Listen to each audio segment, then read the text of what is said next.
Hari ini kita akan kembali belajar. Saya akan banyak bahas tentang penyesatan di akhir zaman. Sebab semakin hari iblis akan pakai caranya yang halus sekali, sehingga banyak anak-anak Tuhan yang tertipu. Kelihatannya di awalnya itu murni, tapi di ujungnya ternyata menyesatkan, membuat orang terpikat dan jatuh dan jauh dari kasih karunia Tuhan.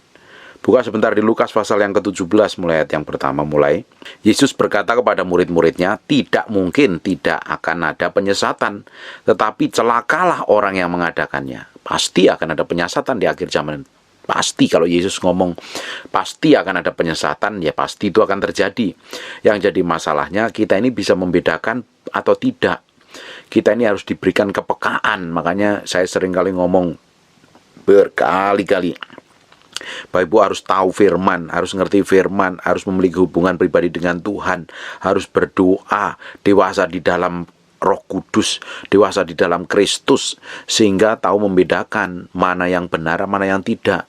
Semakin Bapak Ibu memiliki kemurnian hati dan hubungan pribadi dengan Tuhan yang dalam, Bapak Ibu diberikan kepekaan, membedakan, oh ini hamba Tuhan ini benar apa enggak nih, ini model kayak begini ini benar apa enggak.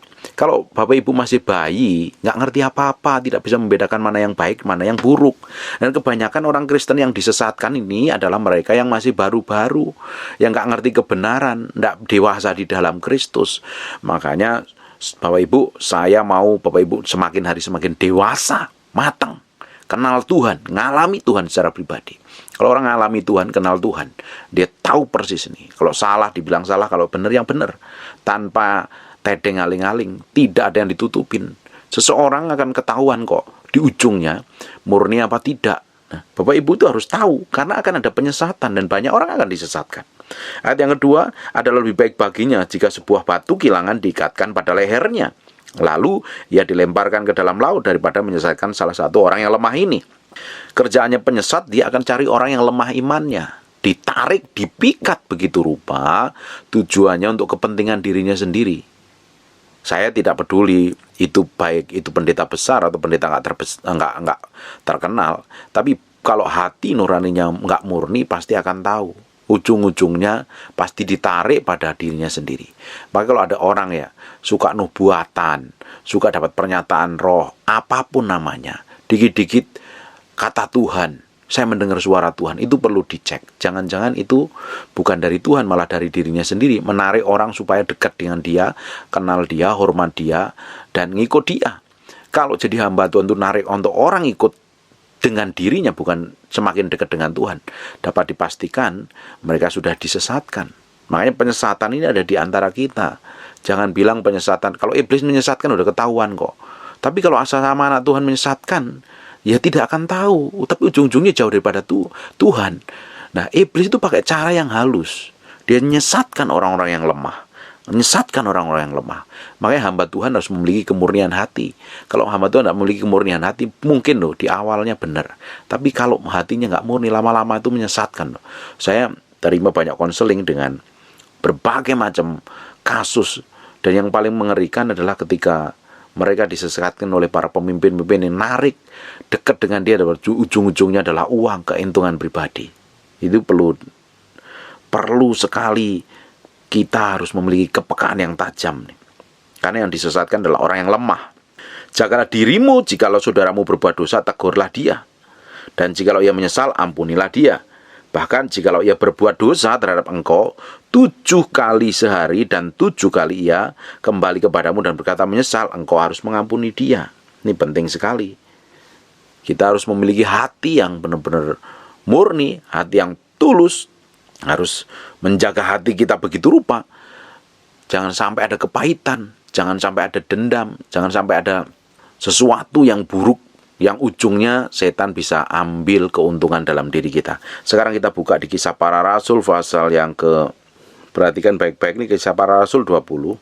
Nanti Bapak Ibu baca ini seluruh pasal ini tentang perpisahan Paulus dengan para penatua jemaat Efesus.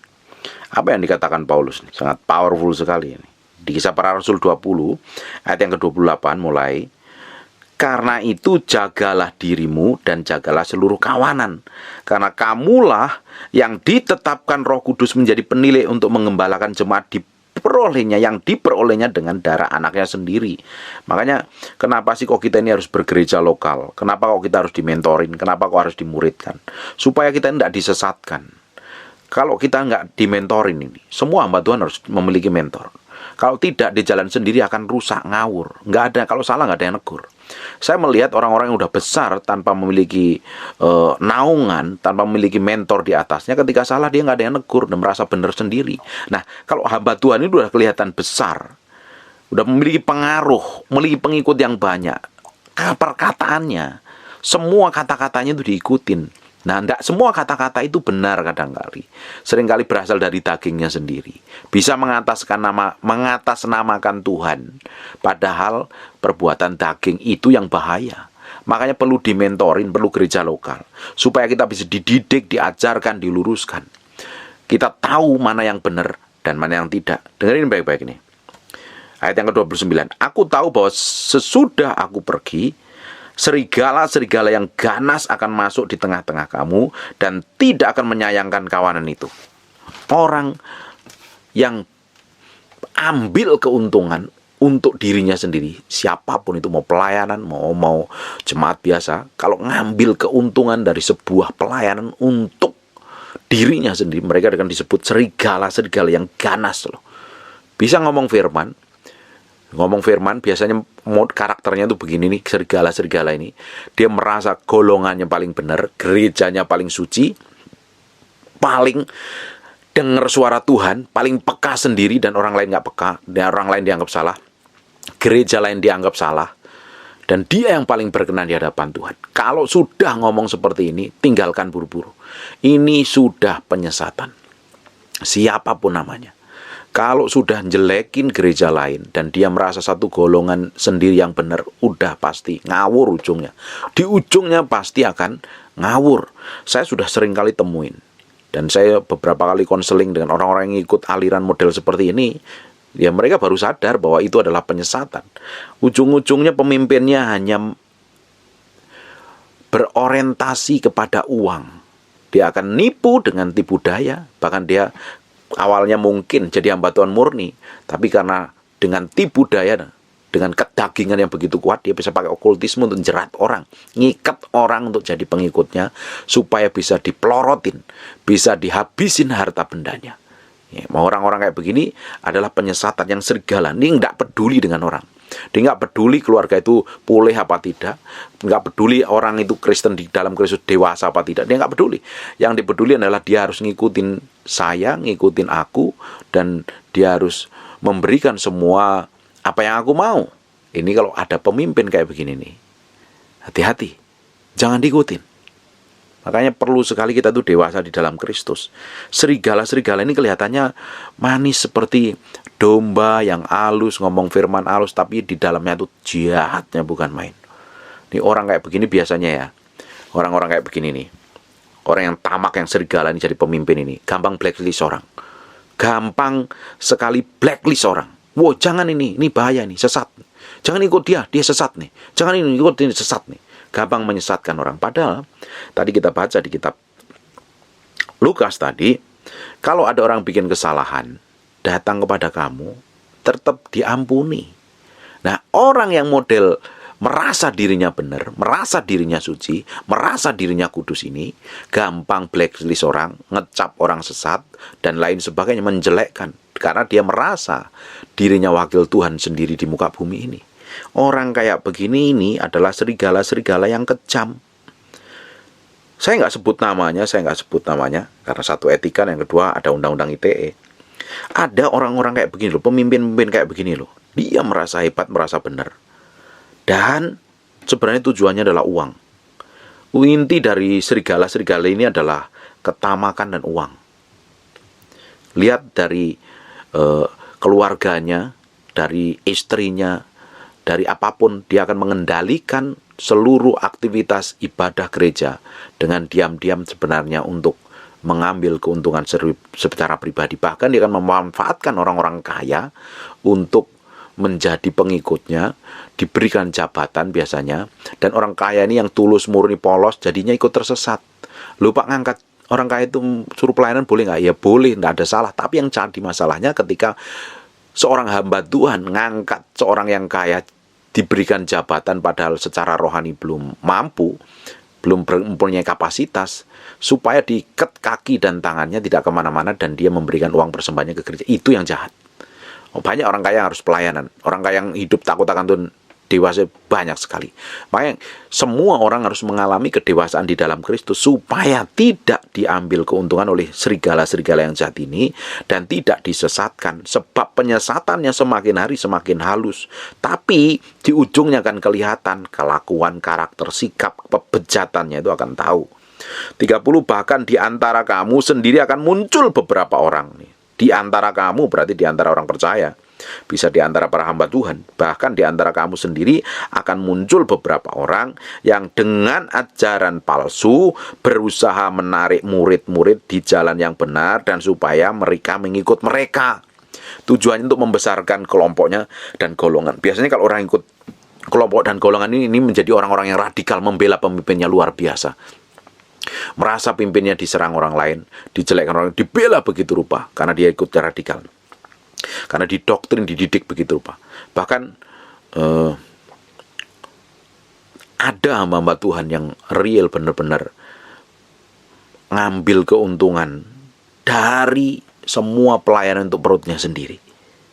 Nah, karena mereka dibutakan dengan tipu daya begitu rupa, ini yang orang-orang yang lemah tadi itu, yang ikut dia ini yang lemah ini, diiming-imingin mungkin, dijanjikan segala macam, mata rohani dibutakan sehingga tidak mengerti kebenaran.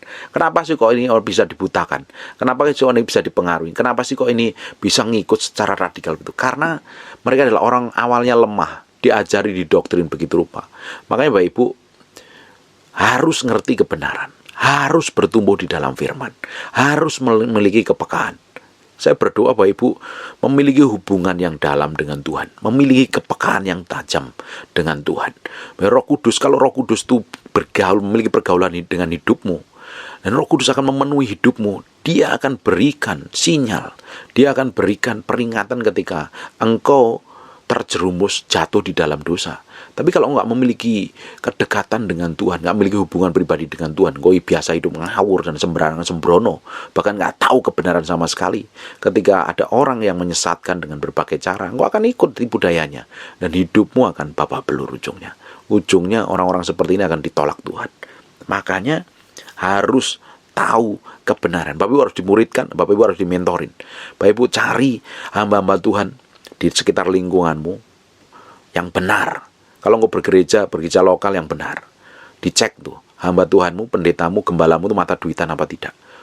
Ngejar sibuk ngejar persembahan terus-terusan atau memperkaya diri sendiri. Kalau kamu punya gembala sidang untuk memperkaya diri sendiri, pergi dari gereja itu.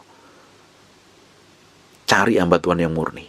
Banyak hamba Tuhan yang murni. Sekarang itu banyak hamba Tuhan muda yang memiliki kemurnian hati, pelayanannya dengan tulus dan murni hati. Belajar sama mereka. Kalau kamu sekarang ini bergereja di gereja lokal yang tamak, gerejanya fokusnya pada uang, persembahan ini, persembahan itu, persembahan ono, semuanya dikenal persembahan, tapi realisasinya setelah persembahan diberikan, gereja lokal tersebut tidak pernah memberikan pelayanan diakonia, pelayanan orang miskin, pelayanan panti jumbo, panti asuhan, memberikan makan orang susah, jemaatnya bahkan jemaat banyak, jemaat susah pun nggak ditolong. Dapat dipastikan uangnya untuk pusatnya pada diri sendiri. Kalau ada gereja seperti ini, pindah, cari gereja yang benar. Nah, hari ini bersyukur dengan adanya pandemi, semuanya dimurnikan. Nggak mau pendeta yang dulunya terkenal atau nggak terkenal sama sekali, semuanya dimurnikan. Akan kelihatan belang-belangnya, busuk-busuknya kan akan kelihatan. Itu hamba Tuhan murni melayani Tuhan, dipiara Tuhan, apa sekarang berantakan kacau, membabi buta cari uangnya, kan kelihatan semuanya. Kalau saya ini sebagai hamba Tuhan, saya percaya Tuhan mencukupin semua kebutuhan saya loh. Apapun itu. Kalau saya memiliki kebutuhannya, mendesak itu, saya tidak pernah minta kepada jemaat. Saya nggak pernah ngomong sama orang yang saya layanin, oh saya ini butuh ini. Saya diam. Saya ngomong sama Tuhan. Saya minta kepada Tuhan. Nah, Kalau hamba Tuhan ya, dikit-dikit bangun rumahnya, ngundang pengusaha untuk datang ibadah gerejanya. Terus setelah ibadah, nunjukin tempat tinggalnya. Wah, lagi bocor. Wah, ini perlu itu, dapat dipastikan. Itu adalah roh tamak yang menguasainya. Tanpa sadar engkau hanya memanfaatkan orang-orang kaya untuk kepentinganmu sendiri. Kalau ada hamba Tuhan, deketin orang kaya untuk cari keuntungan, untuk mencari keuntungan, dan untuk membebani semua pelayanan, membebani semua pekerjaan atau apapun untuk dibiayai dengan iming-iming pelayanan berkenan nama Tuhan, dapat dipastikan itu hamba Tuhan. Meski cepat-cepat kamu tinggalin, ini hamba Tuhan nggak benar. Ini hamba Tuhan nggak tulus nih. Dia akan memanfaatkan segala cara, ujungnya akan menyesatkan. Ya, makanya hamba Tuhan itu harus murni masalah uang, harus beres masalah uang. Nggak hamba Tuhan terkenal atau mau pun nggak turut terkenal. Kalau hamba Tuhan itu cintakan Tuhan, jadi tamak loh, jadi greedy, serakah, dan menghalalkan segala cara untuk semua kebutuhan dan kepentingannya dipenuhi. Ujung-ujungnya akan memanfaatkan banyak orang dan menyesatkan banyak orang. Loh, kalau dia hamba Tuhan model kayak begini, kamu mau diajarin kebenaran apa? Kamu mau terima kebenaran apa? Bangun rumah pagernya minta dibayarin, beli mobil minta dibayarin, beli bensin mobil minta dibayarin, bangun gereja minta dibayarin. Padahal ada uang gereja yang harusnya dipakai, tapi ada orang miskin, ada orang kekurangan, nggak diurusin. Kalau kamu punya gembala kayak begini, pergi dari situ. Itu dapat dipastikan itu serigala, bukan gembala yang baik, itu bukan domba, itu serigala yang ganas. Mereka bahkan di antara kamu sendiri akan muncul beberapa orang dengan ajaran palsu. Dia ngomong ngajarnya ngawur sekali, nggak sesuai kebenaran firman Tuhan. Mereka berusaha menarik murid-murid di jalan yang benar dan supaya mengikut mereka. Loh, di antara kamu tuh ngomong firman loh. Bisa ngomong firman tapi dibelokkan. Banyak ngomong. Makanya kalau dengerin baik-baik nih, kalau ada hamba Tuhan, gembala sidang atau siapapun, penganjurkan memberikan persepuluhan dengan mengancam, dapat dipastikan itu serigala. Jauhin. Dan tidak mungkin Tuhan itu melakukan seperti itu. Hanya kedagingan dan setan yang kerjaannya ngancam. Ntar kalau udah ngancam diblokir. Kalau nggak diblokir nanti semua di blacklist dan lain sebagainya. Itu bukan pekerjaan Roh Kudus, itu pekerjaan roh jahat, itu modelnya kayak begitu. Tanpa disadarin, bisa ngomong firman, pakai ayat, khotbah. Bahkan biasanya hamba Tuhan model kayak begini ya, kalau doain orang nih ya. Biar kelihatan urapan, didorong sedikit biar pada rebah. Biar kelihatan urapan dan orang hormat. Kalau kamu didoain dengan hamba Tuhan didorong, saya anjurkan kamu pasang kuda-kuda. Daripada nanti kejengkang dan stroke, buat apa? Kalau kamu benar-benar dijamah Roh Kudus, nggak perlu didorong pun, kamu akan rebah karena hadirat Tuhan. Tapi ada hamba Tuhan tertentu kalau doain orang tuh didorong, diuyak-uyak kepalanya, ditekan, biar kelihatan urapan. Nggak perlu kayak begitu. Buat apa? Nggak perlu ditumpangi tangan. Kalau hadirat Tuhan kuat, orang nggak akan tahan itu. Ketika Salomo dan imam-imam di bait suci mempersembahkan korban, nggak tahan dengan hadirat Tuhan, dia tersungkur, rebah ke tanah. Yohanes ketemu Yesus seperti orang mati, nggak punya tulang. Ya, kalau hamba Tuhan pengen kelihatan urapan, niru pelayanannya Benin, niru pelayanannya hamba Tuhan yang diurapi dahsyat itu, terus doain orang didorong-dorong. Saya anjurkan dengerin Bapak Ibu. Kalau ada hamba Tuhan kayak begitu dan kamu altar call mau didorong-dorong begitu, pasang kuda-kuda. Itu pasti itu hamba Tuhan pengen dilihat, terkenal, dilihat hebat, dilihat masyhur, dilihat diurapi, padahal untuk kepentingannya diri sendiri. Beberapa hari yang lalu saya kedengar orang mau khotbah, seorang hamba Tuhan khotbah. Belum khotbah yang dipamerin gelarnya. Buat apa? Orang kamu mamerin gelarmu itu gak berguna di surga. Punya gelar embel-embel, khotbah malah bikin pusing, buat apa? Dapat dipastikan tuh hamba Tuhan tuh, wah ini gak bener nih. Gak perlu. Kalau hamba Tuhan itu rendah hati, gak perlu pamerin gelarmu. Gelar gak berguna di surga. Gelar itu berguna kalau kamu mau ngelamar kerjaan itu loh. Tapi kamu pelayanan, pakai gelar-gelar buat apa? Biar dihormatin orang, biar diakuin orang. Tapi buah pelayanannya nggak ada, ya buat apa? Dengerin baik-baik nih. Dia menarik murid-murid di jalan yang benar supaya mengikut mereka. Dia kalau khotbah di mimbar itu jelekin gereja lain. Jangan ikut, itu sesat tuh. Pendeta itu sesat tuh. Kalau hamba Tuhan siapapun ngomong di mimbar dan jelek-jelekkan pendeta lain, aliran lain, gereja lain, dapat dipastikan itu bukan dari Tuhan, itu dari daging dan bisa dari iblis. Jangan didengarkan. Hamba Tuhan tuh ngomong kebenaran firman apa adanya. Kalau hamba Tuhan sudah menjelekkan denominasi gereja lain, pendeta lain, dapat dipastikan hatinya penuh kedengkian, hatinya jahat, bisa saja supaya jemaatnya nggak ikut dengerin pendeta lain dan persembahannya biar datang ke situ, atau mungkin jemaatnya yang pernah digembalakan pindah ke gereja lain, dia jelek-jelekkan orang lain. Kalau hamba Tuhan murni yang diberitakan adalah kebenaran firman apa adanya. Apa yang saya sampaikan ini pasti akan menyinggung beberapa orang. Kalau nggak tersinggung, bagus bertobat kok. Karena saya sering konselingin orang yang sudah disesatkan. Bahkan jemaat-jemaat yang kepahitan dengan gembalanya karena dipaksa memberikan persembahan dan diancam-ancam kalau nggak memberikan persembahan. Loh, kamu ini tukang tagih atau apa itu? Tukang peras orang lain atau apa? Hamba Tuhan kok jadi tukang peras? Gembala sidang kok jadi tukang peras? Kalau nggak dikasih persembahan ngancem-ngancem nanti kena kutuk begitu. Iblis itu yang kayak begitu tuh. Bukan Roh Kudus. Makanya peka ini. Anak-anak Tuhan juga mau disesatkan nih. Penyesatan itu ada di antara kita. Meski penting ini, meski didengerin dengan baik-baik nih. 31, sebab itu berjaga-jagalah dan ingatlah bahwa aku 3 tahun lamanya siang dan malam dengan tiada henti-hentinya menasihatin kamu masing-masing dengan mencucurkan air mata nih. Paulus ini ngajar selama 3 tahun. Kalau diajari tidak bertumbuh, nggak habis pikir itu. Dan sekarang aku menyerahkan kamu kepada Tuhan, karena firman kasih karunia-Nya yang berkuasa membangun kamu, menganugerahkan kepada kamu bagian yang ditentukan bagi semua orang yang telah dikuduskannya. Dengerin baik-baik ini. Ayat 33. Perak atau emas atau pakaian tidak pernah aku ingini dari siapapun juga.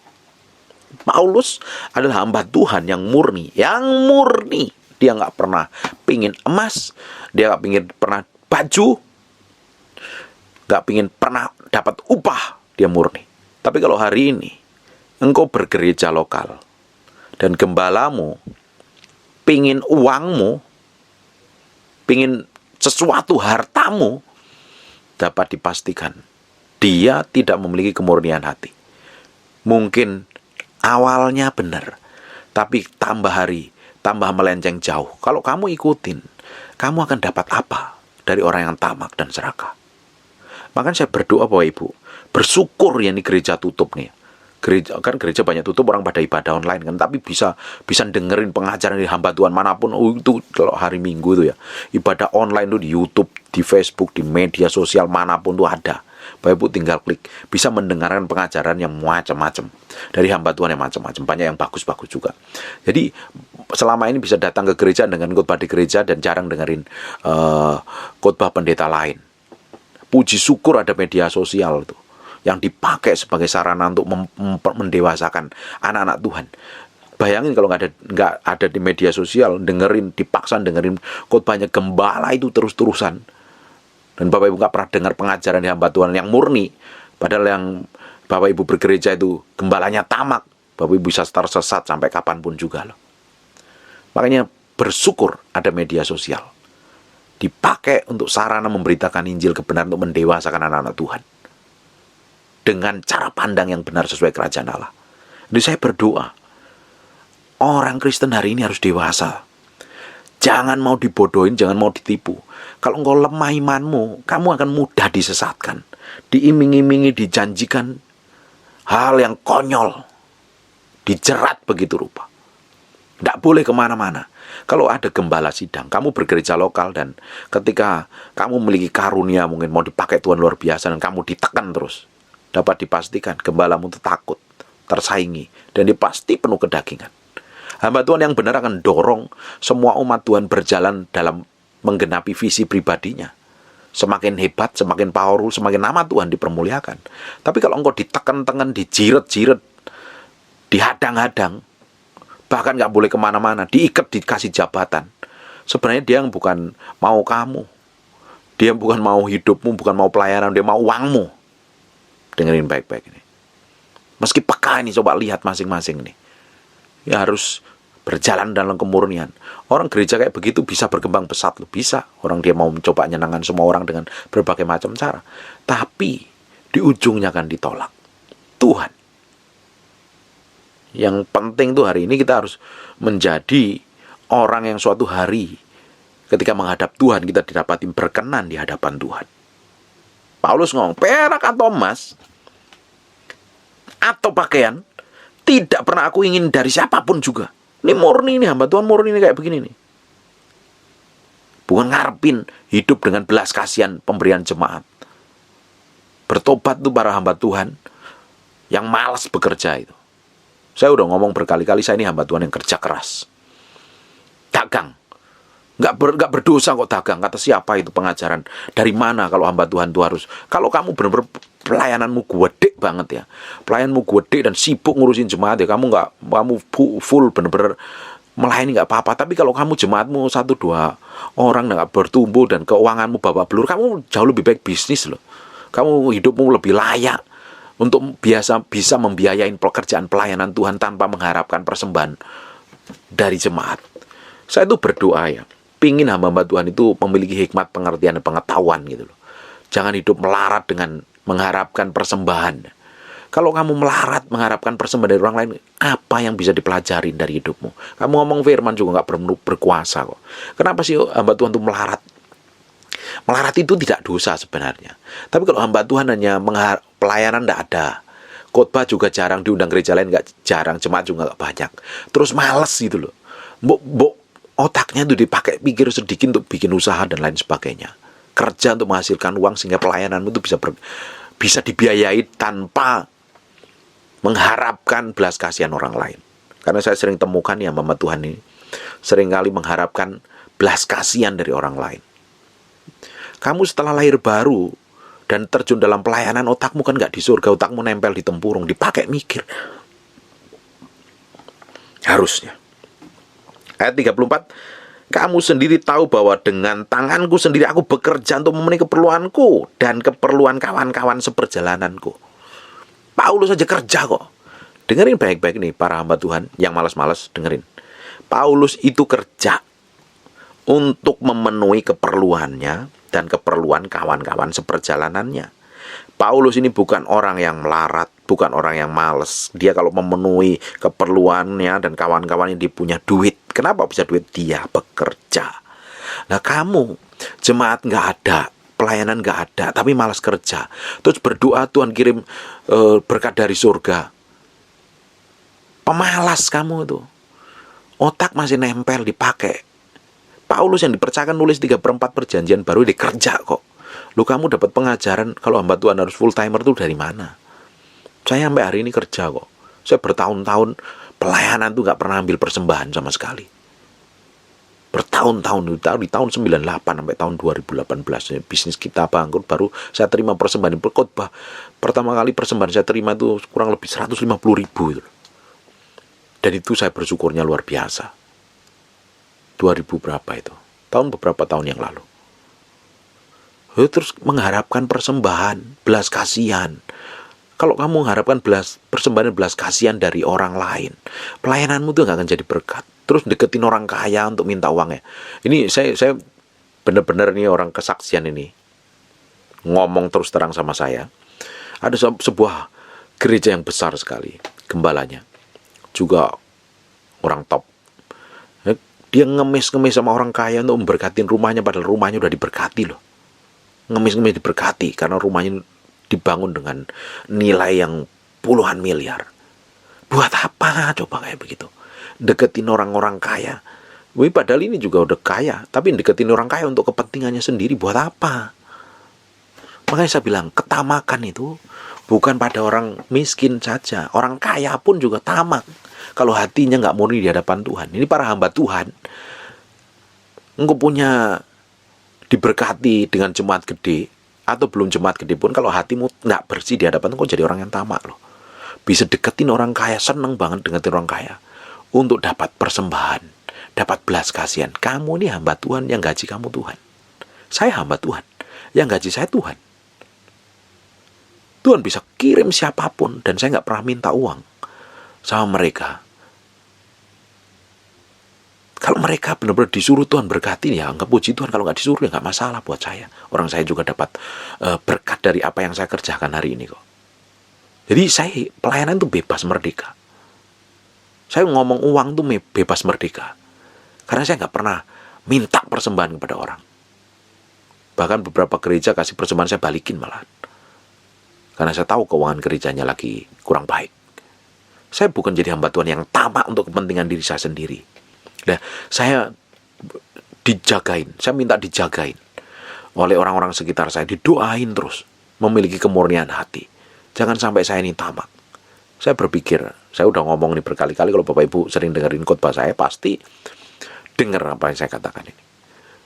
Beberapa tahun terakhir ini, saya tuh udah nggak ada nafsu untuk uang, untuk ini, untuk itu, udah berkurang jauh daripada waktu beberapa tahun yang lalu. Dan tadi sore saya ngomong sama istri saya bahwa cukup kita dengan hari ini, dengan apa yang cukupin, semuanya everything is okay. Kita udah nggak mau lagi. Kalau tuh ada berkat lebih, kita mau bagikan pada orang yang membutuhkan. Memang kita masih ada kebutuhan yang lain, tapi bukan kita mau pengen ini, pengen itu. Udah habis waktunya. Kita lakukan yang terbaik untuk Tuhan saja. Dan oke, istri saya nggak masalah.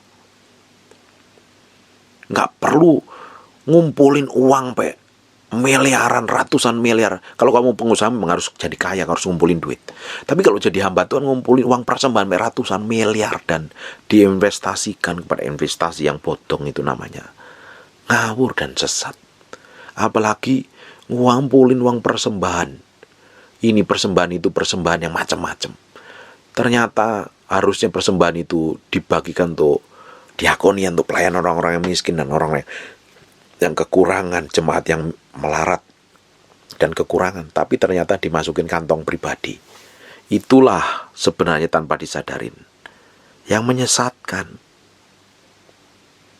Ini adalah hamba-hamba yang jahat untuk menarik untuk kepentingannya sendiri. Paulus beda. Hamba Tuhan ini berbeda. Dia nggak pernah ngambil keuntungan kepada jemaat yang dilayaninya. Justru dia kerja, bahkan memberkati keperluan para kawan-kawan seperjalanannya. Teman-temannya diberkati dengan berkat yang dihasilkan dari pekerjaannya. Ayat 35. Dalam segala sesuatu telah kuberikan contoh kepada kamu bahwa dalam bekerja demikian kita harus membantu orang-orang yang lemah dan harus mengingatkan perkataan Tuhan Yesus.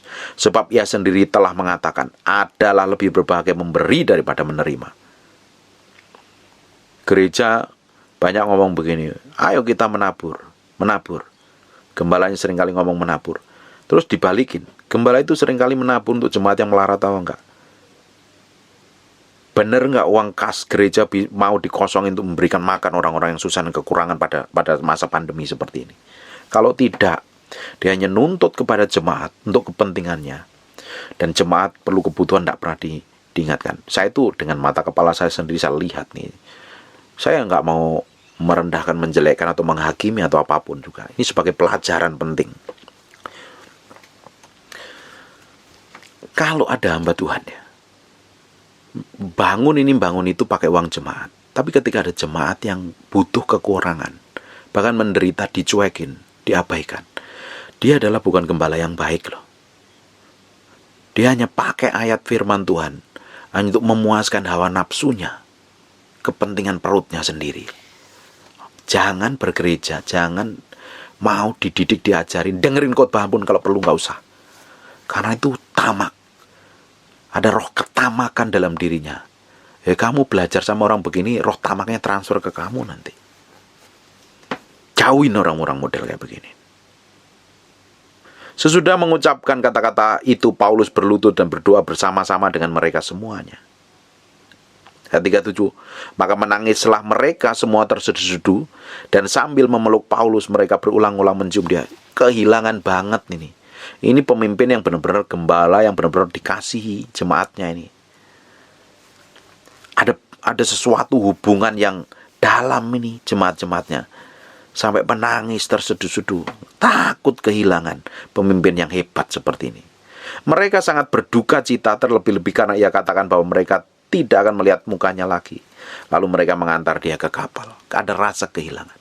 Saya percaya kok, kalau kita ini melayani tulus dan murni, Tuhan akan kirim orang-orang yang membantu pelayanan kita, yang murni dan tulus juga. Dan mereka mengasihi kita. Makanya saya percaya, kalau hamba Tuhan itu tulus dan murni, Tuhan akan cukupin semua kebutuhanmu. Orang kita itu melayani Tuhan, namanya aja hamba Tuhan. Yang gaji kita Tuhan. Lah kamu ngaku hamba Tuhan pakai gelar pastor, PDT, PDM, atau apapun namanya, tapi kamu minta bayaran dari jemaatmu, kamu minta uang persembahan dari jemaatmu, dengan alasan ini demi nama Tuhan, untuk Tuhan, padahal untuk perutmu sendiri. Kamu bukan hamba Tuhan sebenarnya, tapi kamu hamba uang, karena uang yang gaji kamu, yang sedikit dipaksa. Dan ketika ada pelayan atau bawahan yang bikin kesalahan, bukan diampuni, tapi malah di blacklist. Berapa banyak orang seperti ini? Bayangin Bapak Ibu, kalau jadi hamba Tuhan, praktek untuk mengampuni saja tidak bisa. Apa kira-kira yang diajarkan? Saya temuin ke orang-orang kayak begini nih. Kalau ada hamba Tuhan ya, hamba Tuhan ini saya sering temuin. Bapak Ibu juga tanya aja orang sekitarmu, pasti juga ngerti. Ketika ada hamba Tuhan itu bikin kesalahan, dan orang itu pergi dari gereja itu, dan dia ngomong, dia langsung dibela dengan pengikutnya begitu rupa, bahkan di blacklist, dijelek-jelekin. Kalau ada beberapa hamba Tuhan yang ketika anak buahnya bikin kesalahan yang fatal, atau kesalahan yang biasa, tiba-tiba di blacklist begitu rupa. Lu gak ada praktek kasih lo di dalamnya. Dengerin baik-baik ini. Saya bacakan ya, di Lukas pasal yang ke-17 nih. Jagalah dirimu, ayat yang ketiga. Jikalau saudaramu berbuat dosa, tegurlah dia. Kalau saya berbuat dosa harus ditegur memang, dinasihatin. Dan jikalau ia menyesal, ampuni. Kalau dia nyesal, ampuni. Bahkan jikalau ia berbuat dosa terhadap engkau 7 kali sehari, dan 7 kali ia kembali kepadamu dan berkata, aku menyesal, engkau harus mengampuni. Tapi kenyataannya orang hamba Tuhan yang model kayak begini nih, yang tamak-tamak, yang mencari keuntungan pada jemaatnya, ketika ada orang bikin kesalahan itu di blacklist. Gak boleh khotbah, jangan diundang pendeta ini, jangan boleh ini, karena merasa dirinya paling benar, dirinya paling hebat, paling memiliki surga sendiri, dan yang lain salah semua. Kalau ada gembala ngomong seperti itu, tinggalkan, itu adalah penyesatan. Kalau setan menyesatkan dengan ajaran yang aneh-aneh, itu jelas semua orang bisa melihat, oh ini nggak benar nih. Tapi kalau menyesatkannya dengan cara yang halus, kamu dibelenggu, diikat, dikasih jabatan, padahal yang diambil uangmu, kamu nggak sadar. Inilah adalah orang-orang yang tamak dan jahat. Dan di akhir zaman, banyak orang tertipu dengan pelayanan model seperti ini. Apalagi dengan nubuatan, dikit-dikit nubuatan, dikit-dikit nubuatan. Sebenarnya bukan nubuatan, lu buat-buat itu. Mengatasnamakan Tuhan. Tuhan berbicara, Tuhan berkata. Dan merasa dia paling peka sendiri. Dan orang lain gak pernah dengar suara Tuhan. Loh, kamu pikir ini, kamu monopoli kerajaan surga atau apa? Kalau ada hamba Tuhan kayak begitu, tinggalin buru-buru. Tuhan, caranya kerja gak seperti itu. Bisa aja loh orang-orang model kayak begini pelayanan dipakai dengan tanda-tanda ajaib. Apalagi kalau dipakai dengan ada tanda-tanda ajaib, itu bahaya sekali. Penyesatannya lebih ganas lagi. Tapi kalau coba saya perhatikan banyak orang nubuatan di akhir zaman ini. Nah, nubuatan itu kan perlu diuji. Orang sering nubuatan itu. Dan nubuatannya berubah-ubah. Satu belum digenapi udah nubuatan lagi. Ini lu pikir lu buat atau apa? Cari sensasional mungkin. Saya tuh pernah khotbah judulnya Nabi YouTube kalau kerjanya itu nubuat melulu, tapi nggak ada yang digenapi. Hidupnya babak belur. Beberapa tahun yang lalu kalau nggak salah, orang kerjaannya nubuat ternyata kehidupannya kacau, cabul dan lain sebagainya. Buat apa diikutin? Orang model kayak begini hanya menarik orang lain untuk kepentingannya sendiri. Penuh kepalsuan dan hatinya jahat sekali. Kita harus dewasa di dalam Kristus. Saya berdoa kita harus benar-benar dewasa dalam Kristus. Di akhir zaman setan gak akan tinggal diam, dipakai cara apapun juga untuk membelokkan kebenaran supaya kita jauh dengan Tuhan. Miliki hubungan kedekatan dengan Tuhan. Banyak. Bergaul dengan firman. Bangun keintiman. Bapak Ibu yang hidup sendiri perlu dimentorin tuh, nggak bisa hidup sendiri. Nanti kamu lebih mudah diterkam serigala yang jahat ini. Dimentorin, bergereja lokal yang benar supaya dimuridkan dan diajarin kebenaran. Kalau tidak, apalagi kondisi lemah imanmu, kau akan mudah sekali diserang dengan penyesatan yang ada. Hari ini, kalau apa yang diajarkan hamba Tuhan tidak sesuai dengan kebenaran firman Tuhan, jangan diikutin. Kalau hamba Tuhan itu tamak, hanya ngejar persembahan, ngejar uang untuk memperkaya diri, jangan diikutin. Coba cek tuh hamba Tuhan itu memperkaya diri apa tidak itu. Lihat istrinya, kehidupan anak-anaknya, kacau dan berantakan apa tidak. Kalau udah kelihatan nggak bener, udah jangan ikutin, nanti rohnya transfer. Kamu semakin terjerumus, semakin sesat ujung-ujungnya. Dari awal biasanya benar, karena ketamakan, kejahatan dalam hatinya, kedegilan dalam hatinya. Lama-lamanya pakai perbuatan daging. Biasanya orang-orang yang dipakai Tuhan, di awal-awalnya rohaninya, pekerjaan Tuhan itu benar. Tapi dengan bertambahnya waktu kalau nggak jaga kemurnian, mudah banyak penyesatan di dalamnya. Jagai hatimu dengan baik. Bertumbuh dalam Kristus, kenalin Tuhan. Jangan sampai kita terjerumus dalam kesesatan dan kebodohan dan tipu daya para hamba Tuhan yang tamak. Amin. Karena mereka dipakai setan sebenarnya untuk membawa kita jauh dari kasih karunia Tuhan. Saya berdoa Bapak Ibu diberikan kepekaan yang tajam, dan Roh Kudus berbicara secara ajaib dan dahsyat dalam kehidupan Bapak Ibu, bisa membedakan mana yang benar, yang murni, dan mana yang jahat. Amin. God bless you.